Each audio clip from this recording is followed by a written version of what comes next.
everybody, welcome to Bones Collector. Today on Bones Collector we're continuing our series where Lori and I are playing our way through our board gaming library.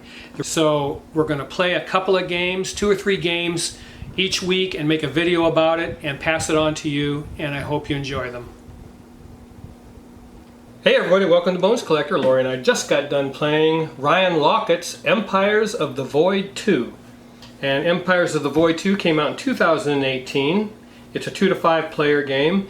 It's mostly about area majority. There is some dice rolling and hand management that you have to, mechanics that you're going to deal with in this game. And the winning condition is the most points on this track over here. Let's talk first of all about the production of this game, which I always do. Comes in a nice healthy box. Man, that's great. That's a nice box. And everything in the game is produced perfectly, I think. But what I mean by that is, this is the age of overproduction, where the game can be mediocre and the production can be fantastic, and people kind of are attracted to that, and that's fine. I'm not. I like a great game, and the production I like to be what it's supposed to be, adequate. And this is well done. Everything in it. You get these world ships, these mini world ships that come in the game, and they're nice sculpts, very nicely done. All the tiles and the planets, everything, thick cardboard. This is Ryan Laukatz's game. The art is fantastic. This is one of the best space boards I've ever seen, that I've ever played. Your player boards are attractive, the cards are linen, everything is, the dice you get are in this game, and there's a bunch of them, are all beautiful. I really, really enjoy it. And player board? Yeah. The player boards are nice and thick, and on the back of each player board is a glossary of some player aid that helps you in your scoring, and it tells you about the technologies you can earn. And I'm not going to tell you everything about this game because it's pretty deep. It's not super complex. As a matter of fact, the rule book is excellent in this game. It will teach you this game, and that's kind of rare. For a game with this much going on to have a rule book that organized. It's very well done. I'm impressed. Awesome. Yeah, so it's nice. Tells you everything, how to set the game up and how to play, learning the game, and it just teaches you what each of these actions do, and I'll talk about that in a second. But yeah, look at that. It's 24 pages, but this is one page, and it's just a diagram of the planet and a dissection of what each area does on the planet and stuff like that. So it's not an extensive rule book. I think it's fine. This is, like I say, 24 pages, but a lot of it is great big text and everything. Okay, dear. Okay. Lori will show you there's a glossary of terms on the back. If you're looking for something in the rule book, an index, you can look. And we use this. We used it a lot. During the game, we used this because, what was it? Explore tokens. Yeah, we had to look those up to figure out what they did, these little Explore tokens, a couple of times. We played this game twice. I wanted to play it enough that I would know the game pretty well. And I do know the game pretty well. And let's see, anything else about the production? All these influence tokens are that thick plastic, and your control cubes are thick plastic. Everything in the game. This is the Kickstarter one, so it comes with metal coins, which we didn't use. But it does have it. Yeah, well, we have it, and I'm going to be honest with you. I got this game at a flea market, and it was still in the shrink, the Kickstarter edition of this Empire of the Void, and I got it for $10. And I saw it was by Ryan Laukat. This is why I bought it. I've played his games, and we've liked his games. We liked Artifacts Inc. We liked Islebound. We didn't care for Above and Below or Near and Far, and because they have spiral notebooks in them, as soon as I see a spiral notebook, my brain turns off. And so I just didn't care for those. Artifacts Inc. and Islebound I liked, but we moved both of those games on also. I would have kept, of all his games I played, Islebound is my favorite, but it had an obnoxious board. If that ever came on a 20 by 20 board in Islebound, I'd rebuy it. I liked that game. And this game I thought I would not like. Because generally speaking, his games just aren't good enough to remain in my library. And you don't like space games. And I don't like space. So he had a double whammy. So the double, working against Ryan. But it surprised me. The first time we played it, Laura and I looked at each other and said, okay, that was pretty good. That was pretty fun. And we enjoyed the game. And then with the second time we played it, it is a very good game. We really, really liked it. And it takes 90 minutes for 2 players, even if you know the game. Because you are in this game, it's area influence and area control. And when you're doing battle against the planet inhabitants, you're going to add up the dice totals, the unit totals, plus the card that you're going to draw for the battle for each player. And when you're doing that even if you battle each other, so that kind of slows the game down quite a bit. So it's going to take you 90 minutes. Plus you're doing a hand management thing here. You have a hand of cards, and there's 3 different kinds. I think there's action, mission, and delivery cards. And so when you go take the card action on this track, you're going to think about what cards you have and kind of go through them. So there's some decisions to be made in this game, and it kind of it bogs down a little bit because of that. But this is pretty cool, this action selection thing. This is the active player token. That thing's awesome. Yeah. If you threw this to somebody, you'd like give them a concussion. That thing is thick and heavy. And so once you are the active player, then you take this blue marker and you're going to choose one of these 5 actions up here at the top. And when you take that action and you finish your turn, the other player can follow. They can do that very same action or refresh. So or they can pay 2 command, and do any action, which is expensive, 2 command, because it's going to cut into the length of what you can do before you have to refresh again. So that's pretty cool. I love the actions. I like the game a lot. And it's not as complicated as it looks. No, I thought it was isn't. going to be really hard, and it's not. It's pretty neat, and I love I love the planets. I mean, just everything about this. It's so nice to look at on this table. What's up, cat?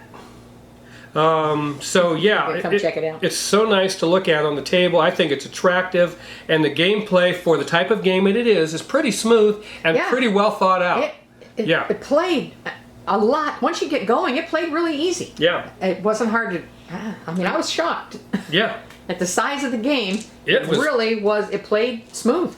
Yeah, I mean, it surprised us. Again, when I see Ryan Lockett's name on it, I'm generally, you know, it's just, but some people love his games. He's a great designer, just not for us. But I tell you what, his art was meant for science fiction. Yeah, I looks perfect. Oh my gosh, it just pops in this game.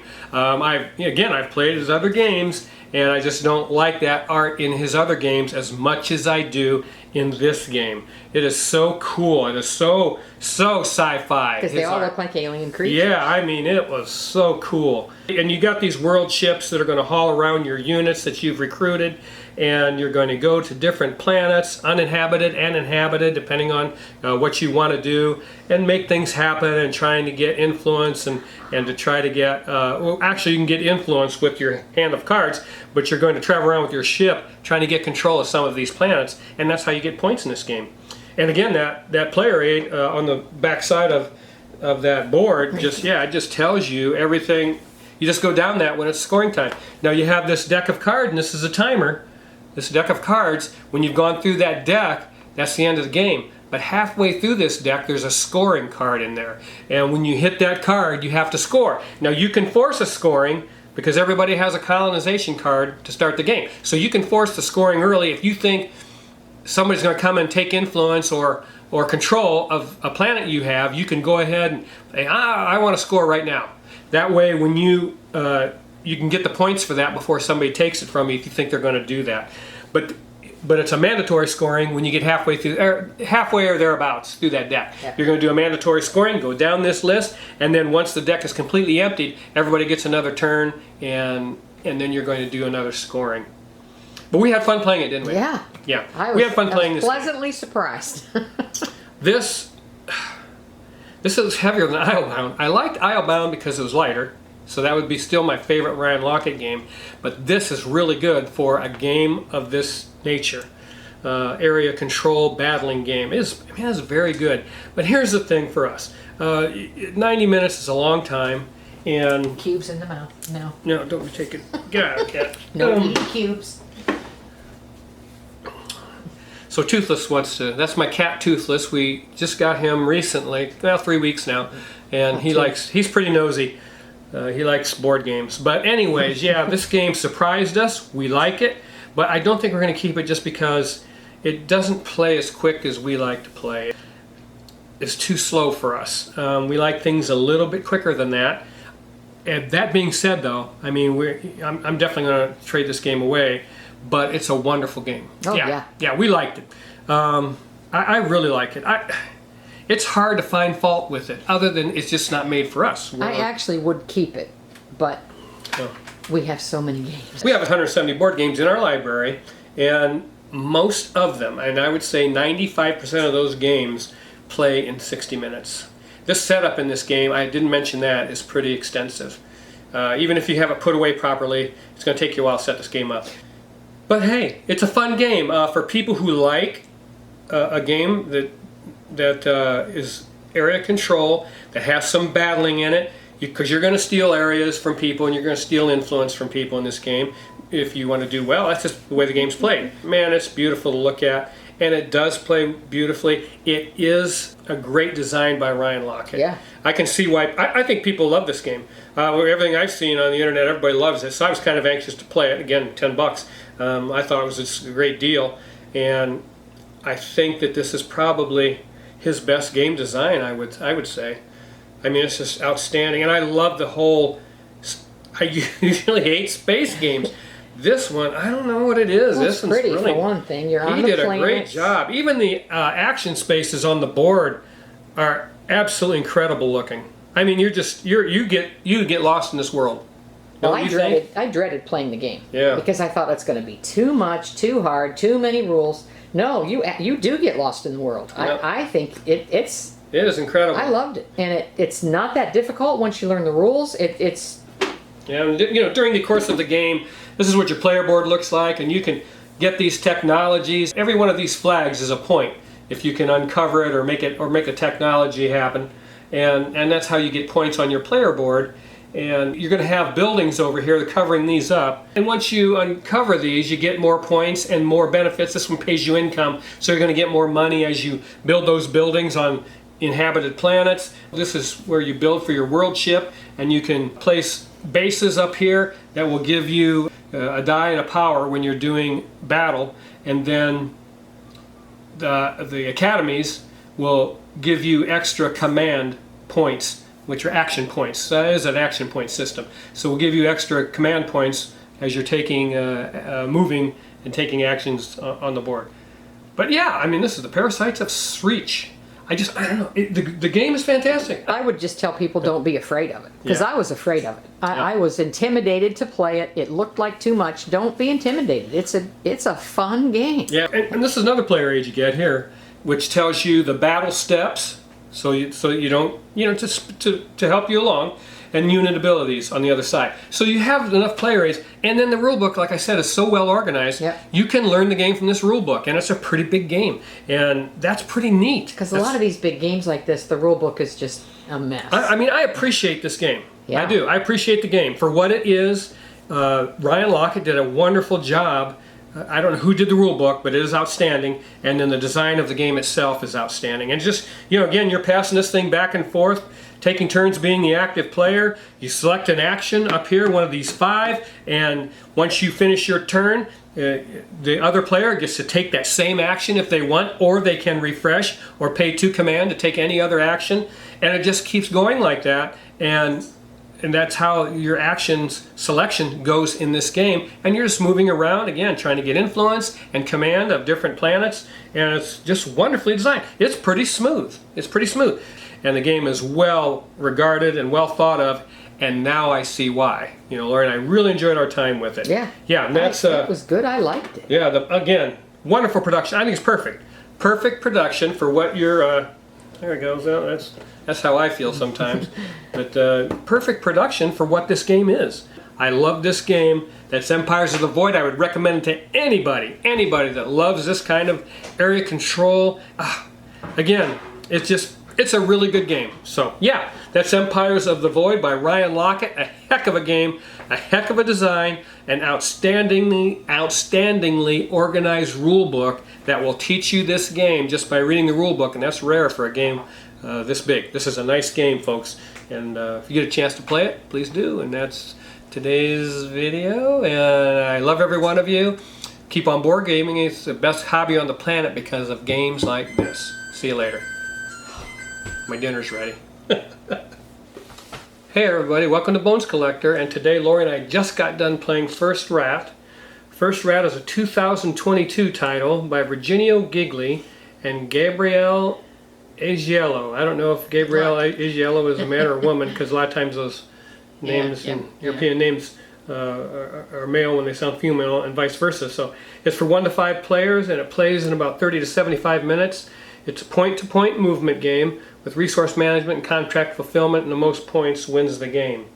And in this game, you're simply going to be trying to be the first rat to build a spaceship and go to the moon and get cheese, I guess. Is that The moon's made out of cheese. They're going to go eat it. They're going to go eat it, yeah. So it's pretty cool. And we played it 2-player, and it takes, we played it twice, and it takes less than an hour at 2-player.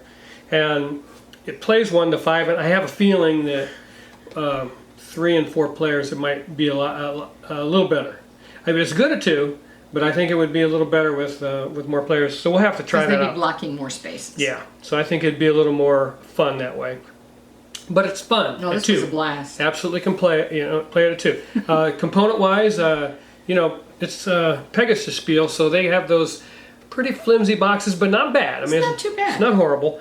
It got worse. All the components are thick cardboard. The rats themselves, the big rats, are wood, and the cubes are wood. And what's that guy? Oh, the first player marker. First player marker. He's on the moon, putting the flag on the moon. So all the other tokens are wood, and you get this wonderful player aid that comes with it. It walks you through your turn. So that's really nice and handy. And yeah, score sheet. Comes with a pad of score sheets. And it also has, you see these spaces on the board. You can flip this board over, and all of these, it comes with a bunch of, these are all printed on the board, but the other side, all these are blank. And then you can randomize these tiles out, that you see on this board. You can randomize these tiles out, and so it would change up the game considerably. And the score tracks. And you got some score tracks that you can put up there. Change the numbers on the score tracks, on the contracts. So that's pretty cool. Virginio Gigli is very different. A wonderful designer. I mean, I don't know. What do you think about the game? I loved it. I absolutely loved it. It looks like a kid's game, and it's not. I mean, kids could play this. Kids could play it, yes. But it's a lot of fun. It's family weight. The rats are cute. Family weight game. It's a family weight game. No doubt about it. You're just moving around, placing cubes. Well, Virginia Gigli was in on Lorenzo Il Magnifico, which we love, Grand Austria Hotel, which we love. We never played Egizia. Gollum we haven't played. Alma Mater we haven't played. Coimbra we've played. It was a very good game. So yeah, a very good board game designer, and decided to maybe make a family weight game and see how that turned out. And we had a great time playing it. Yeah, it was a lot of fun. It's a lot of fun. And we did this video. It's going to be paired in this video with Empires of the Void 2 by Ryan Luckett. They're both space games. They're both space games. And we wanted to see which one we liked the best, so we wanted to pair them off together. And we'll talk about that in a minute. But first, in this game, I just want to explain briefly how it works. You're going to start out with 2 rats each down here, each player. And then you can move, again, this is a point-to-point movement. You can move 1 rat 1 to 5 spaces, or 2 rats 1 to 3 spaces each. And that's how you're going to work your way up this track. And on every space, you get some kind of a benefit. And you can adjust that benefit by getting your light bulb, which starts down here on this battery, and you work up the light bulb track, and however far that light bulb gets up the track, you get to add 1 item to every space that is behind the light bulb on that track. So that gets you extra resources and so forth when you're trying to get these contracts fulfilled, and they're printed on the board, but you want to get your cubes here first, because the first one there gets more points. That's what you're trying to do. And if you get 1 on each one of these 3 spaces here, you get a bonus 1 that goes up to the top. And you got a specialty track down here at the bottom of the board with your rat. That's kind of a overhead view of a rat, and you're going to work your way around this board. Yeah. And then there's all these comic books Because they can't read, but they can read pictures. That's so right. they collect comic books, So when comic you, book pages. when you go around this track, you can get these comic books, and each one of those have special benefits, like 1 extra movement for each rat if you move more than 1 rat. When you land on a space with an opponent's mouse, you have to pay a cheese to your opponent, and this tile would let you forego that. And you can never be on the same space with your own rat, though. But you can be on the same space with an opponent and pay that cheese. You have super rats. This is a super rat that you can build, and it has a special power. What's his name? Arnold Ratzenegger. Arnold Ratzenegger, and there's You had Rat Woman I had Rat Woman. There's Neil Ratstrong and Lola Rat. Lola Rat. And it's a family weight game. It takes a simple mechanic like point-to-point movement and makes it very intriguing and fun. And I really was surprised at all the things you can do in this game simply by moving your rats in a strategic fashion. And then you have 2 rats each down here in the nursery. And once you free those guys up, you can get those going on the track. And when you're moving all your rats 1 to 3 spaces, you can get a lot going on. But they all have to end on the same color. Yep, they have to end on the same color, true enough.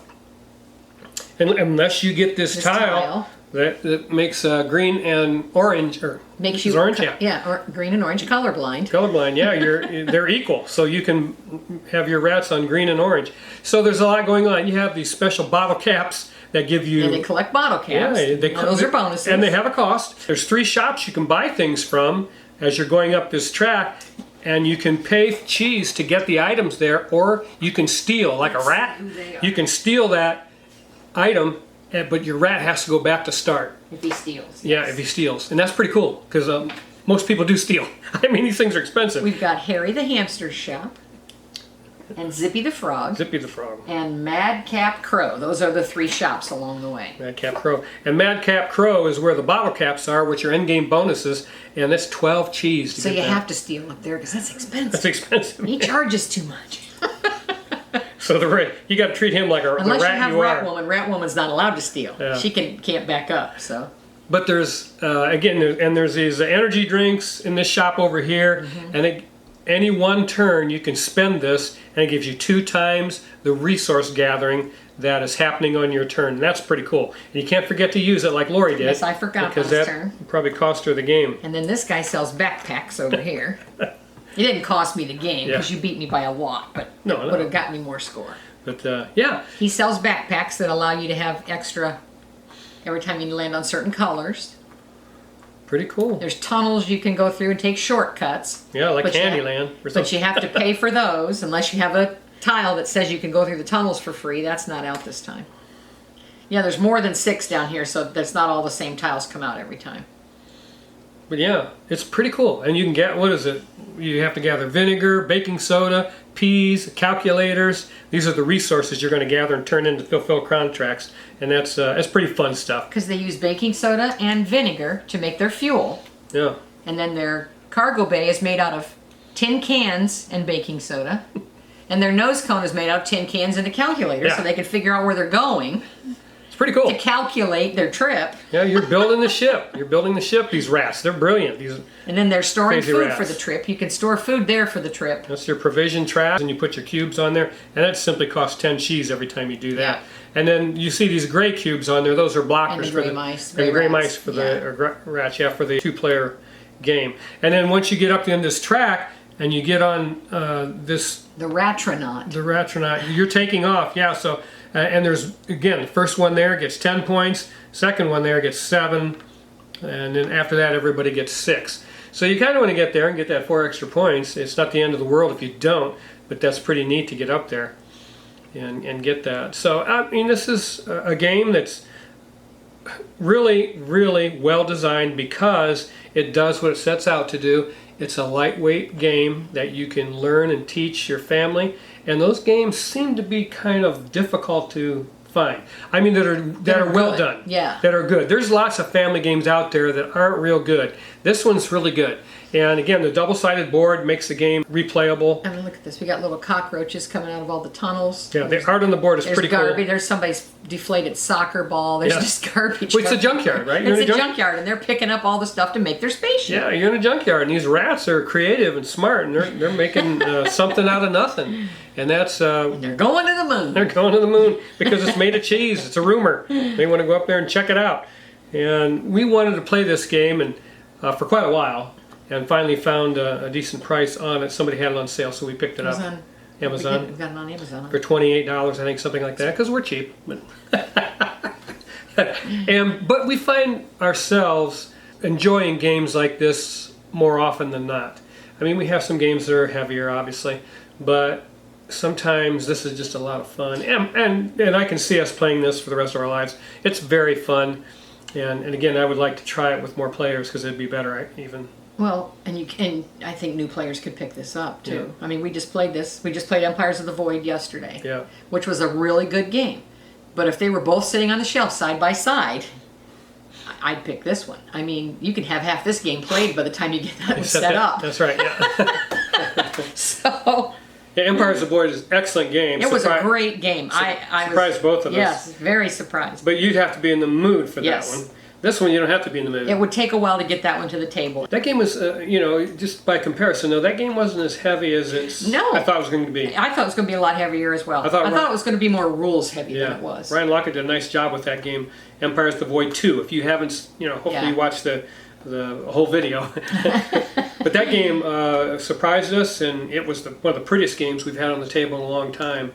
And again, the rule book, you can read the rule book in Empires of the Void 2 and learn how to play the game. The rule book in this one is really good too. Yeah. But it's an easier game, so it doesn't need a real Easy heavy game. rule book. This is one of those fun, light, family-style board games. I mean, people call them family style, but let's set the record straight. When I was growing up in the '60s, there was no games this good. No. This would be some kind of heavyweight. Mm-hmm. When I was playing Clue and Life and Parcheesi and Sorry, Uncle Wiggily, Racco, all Yahtzee. I mean, this would be a heavy game. And these games didn't exist, but after years and years and years of playing board games of all complexities, this game can be called light, and it can be taught quickly, and it's a good design. In the board gaming world of today, a family game that has a good design is, priceless, really. This is one of those games, too, where you just have to take what the game gives you. If somebody is doing something that you were going to do, you better change your plan. Do something else. If somebody's going down on this track and filling up cubes on this apple core track, you maybe want to do something different. Make sure you get one of these special power comic books. You don't have to have them all, but get one or two, depending on how many players there are in the game. But be able to be flexible in this game. Yeah. The things that you're getting in the game, the resources you're getting, the baking soda and vinegar and stuff like that, you need to kind of look at what's happening in the game with everybody and then say, well, okay, I'm going to do this because I see that's going to happen for that person, that's going to happen for that person, and I can just see this game evolving like that. You just have to be able to change your mind on the fly and just take what the game gives you and score accordingly. But it's really a cool game. We had a great time, yeah. I caught myself a couple of times trying to land on matching colors with my mice, with my rats, and passing by the shops, which you shouldn't pass by the shops. You need to stop there and get stuff from the shops when you can. And I'd be on the space past the shop and realize, oh, well, I just screwed that up. I went past the shop. Yeah, that could have... the board is, it's this beautiful junkyard art, but they really didn't separate the shops from, other than a big box with how much cheese you have to pay. And there's an arrow. It is there, but you get focused on what color am I landing on, and you pass them by. Maybe that arrow should have been bright red or something. Maybe. But yeah, it's easy to pass those shops because you forget about them. Once you know they're there. Yeah. But yeah, when you're trying to match colors, you forget. And you're trying to do the math in your head. 3 rats on the same color spaces. Because I have my light bulb up there, I get +1 on all of those.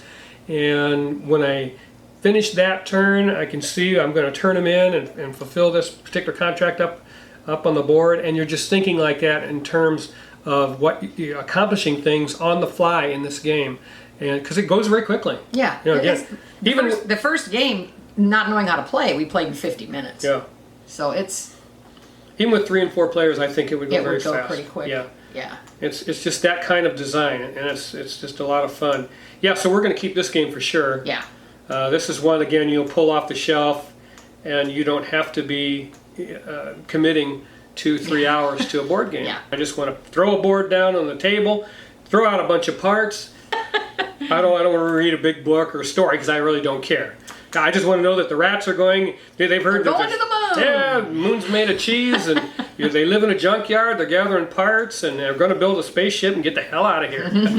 Get the rat out of here. Pretty cute though. This is for people like us that like a lighter board game, that maybe have a family. If you have children and you want to play a game as a family, this is a real nice one, and one that's a lot of fun, has a lot of replayability. There's no reading. Yeah. None. It's all done with pictures, so you don't even have to be able to read, other than to have maybe somebody help you with what the comic books mean and what the bottle caps mean. But the rest of it's all iconography. Yeah. There's absolutely no words anywhere in the board game. But this is there with Turia that we have in our library, and Via Nebula that we have in our library. And Via Nebula, you can get that dirt cheap, and it's a wonderful family weight game.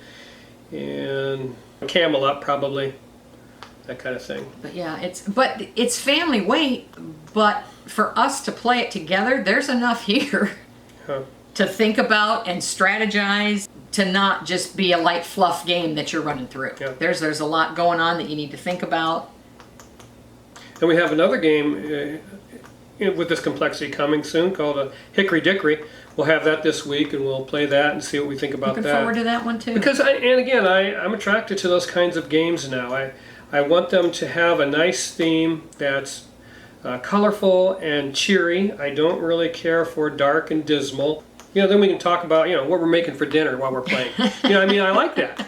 And a lot of our library, our gaming library, is made up of games that you can just throw down on the table and play. But and it's becoming more and more and more leaning towards that side. Yeah. So, towards the lighter, medium, heavy side. Yeah, and I'd say that most of our library is medium weight games. Probably, yes. And then this is a lighter fare. Yeah. So you can sit down, do a brief rules review, and play them. I don't want to spend an hour reviewing rules and maybe watching a video before I can get another game to the table, because it makes for a long affair. Well, committed to the one single board game. I'm not even sure this game needs cheater notes. Yeah, we probably. I don't even think it needs any kind of notes. It's just very straightforward game, play-wise. I think we could pick this back up again and play it without having to review. It's just. We don't have to know much flows. to play with a bunch of rats. On a track. In a junkyard on a track. Yeah. But this designer just took a simple board game mechanic, point-to-point movement, and made a beautiful game around it. A lot like Savannah Park from Kramer and Kiesling. Yeah. It's a tile-laying game where you just pick up a tile and put it in a new spot. Yeah. You can't put it down where you took it from. Yep. Simple mechanic, Yep. but made a great, fun game that is excellent to play. And I really respect people who can do that. And I like seeing that in board game, because these types of games will grow the hobby. Yes. And we play Vito Certus games, and we like them a lot, but not enough to keep them all. We kept one because you just have to, again, be in the mood to do it. And I think it's for a specific crowd, those games. This type of game brings people into the hobby, like Ticket to Ride, like Pandemic, Carcassonne, Seven Wonders, those types of games that are easy for someone to pick up and play, and they tell their friends about it, and it grows the hobby, the number of people that play board games. So I think these games play a more important role than those hobbyist games that are for a specific faction Most people are already in the hobby. Yeah, they're already in the hobby. This game could have had any theme on it. Yeah. It could be anything. Yeah. But this is adorable. Yeah. I mean, It's cute. chose a cute theme. We're not farming. Yeah. We're doing something different. We didn't get any wheat in this game. No wheat. Didn't have to feed our people. You didn't have to feed the rats. Nope. They fended for themselves with their apple cores. We were just storing it away for them. But yeah, that is First Rat, you guys. Wonderfully designed family weight game. I would recommend to anybody, any gamer, whether you like heavy games or light games, it really doesn't matter. You're going to have fun playing First Rat. And that's today's video, and we love every one of you. Thank you for watching. If you have any comments or questions about this game, please feel free to ask and put the comments down below the video. And Like and subscribe, like please. and subscribe, please, because we love hearing from you. Yeah, keep on board gaming because it's the best hobby on the planet, and we'll see you next time on Bones Collector. Bye-bye.